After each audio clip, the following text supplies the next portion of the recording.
All right.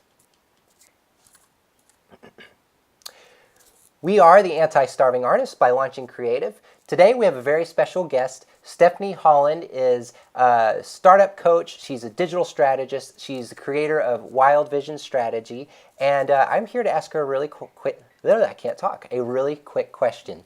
So Stephanie, thank you so much for being here. Love it. Thank you for inviting me.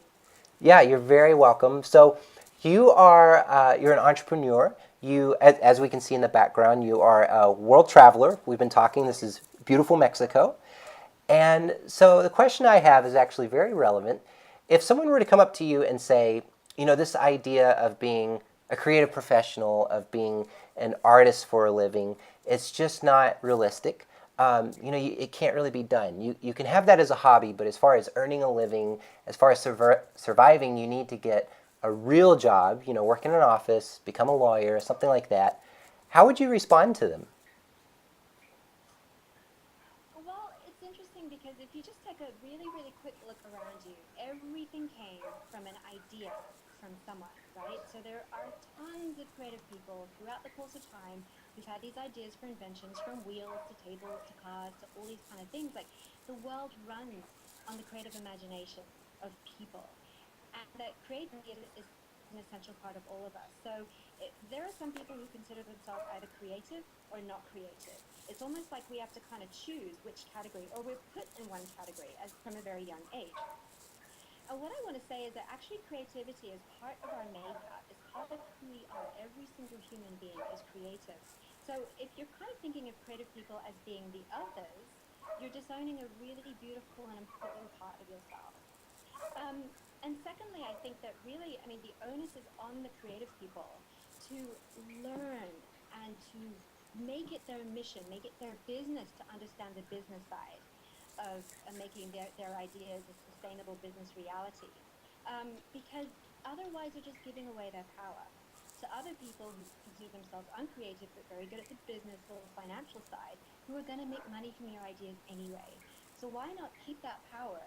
And it doesn't have to be that you learn the accounting or you do the books or you do all the boring business stuff or implementation stuff. I mean, oh my goodness, I hate implementation. It could mean that yes, you skill yourself on some aspects, especially when you're starting up and you're a one-man band. But really what it means is that you can, bring other people in, bring those skill sets in towards you, bring in the freelancers, the graphic designers, or, other aspects of creativity you're not good at, bring in accounting, bring in, you need to get done. Use freelancers for that, use a VA for that, use someone to do your admin.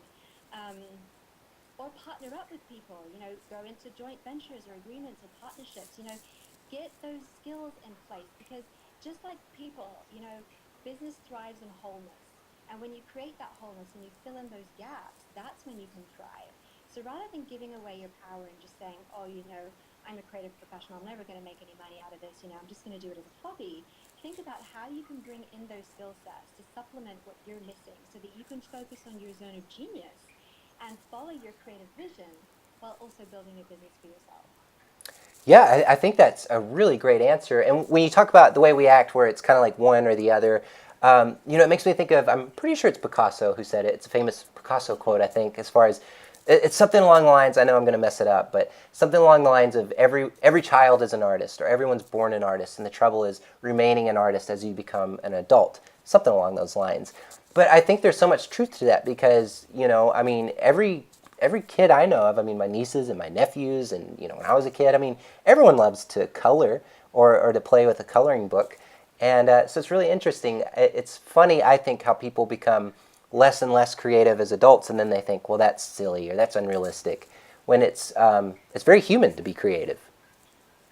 Right, and there are so many ways to make money out of your thing, even if it's really, really weird. I met a guy from Austria who said his friend actually was able to give up his job this year because he had started to become very successful at selling these something like a death or a devil's mask. There's a special festival that's celebrated in Austria.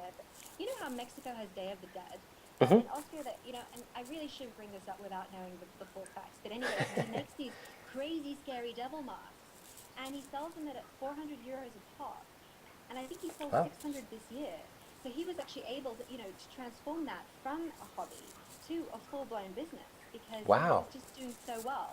So he started off, evenings and weekends, but he found that as he got more successful, he wasn't able to, he didn't have enough time to actually fill the demand. So he was able to give up his job. So you know what? Just keep doing what you're doing. It'll tip over eventually.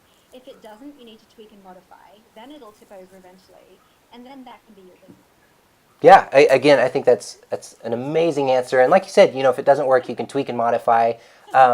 It's not like it's set in stone. So I love it. So Stephanie, this really is great. I mean, this has just been awesome. And for anyone who's watching, if you like this, we have an entire podcast interview with Stephanie Holland. So you can just click on the link below. It'll take you straight there. We have all the show notes. Yeah, we go and very much more in depth in all this stuff, and it's very inspiring. So Stephanie, thank you so much for your time. This really has been awesome. Oh, no worries, Nick. Thank you, and love from Mexico. I love it. All right. Well,